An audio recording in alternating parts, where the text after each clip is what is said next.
disait à boycotter. Attendez, Israël. Je voudrais répondre, je suis désolé, mais j'ai été attaqué sur la question de l'ONU. Je ne veux pas lasser vos auditeurs. Malgré tout, je voudrais rétablir par rapport à quelques mensonges. L'Assemblée générale, l'argument ne tient absolument pas dès lors qu'on est sur des majorités absolument énormes, ou en dehors des États-Unis, d'Israël, parfois du Canada et de la Micronésie, tout le monde est unanime. Et sur donc les pays voyous, message passé à la France qui appréciera.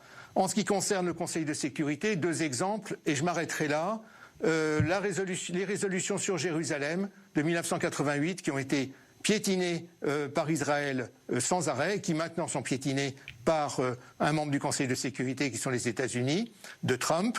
Et puis l'exemple le plus récent, décembre 2016, résolution 2334, votée à l'unanimité du Conseil de sécurité moins l'abstention des États-Unis. Le soir même, Netanyahou déclarait qu'il n'en tiendrait aucun compte. Voilà, je m'arrête là sur les résolutions de droit international qui sont piétinées tous les jours par Israël. Et l'occupation, la colonisation, non, ce n'est pas le droit, c'est contraire au droit international. Et ça ne sert à rien de le nier.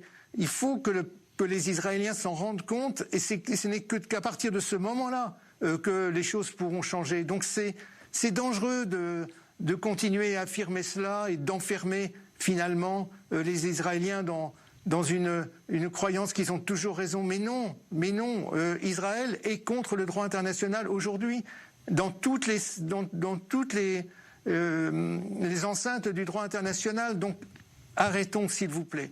Évidemment, nous sommes en train de construire la paix au Proche-Orient entre juifs et arabes, et nous n'avons pas besoin des conseils ignorants, des idiots utiles en Europe. Merci beaucoup.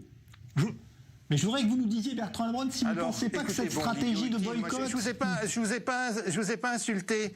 Vous avez insulté mon pays. Vous avez insulté mon pays. Vous avez insulté mon pays. Je ne vous ai pas insulté, et bon, j'accuse, je n'insulte pas.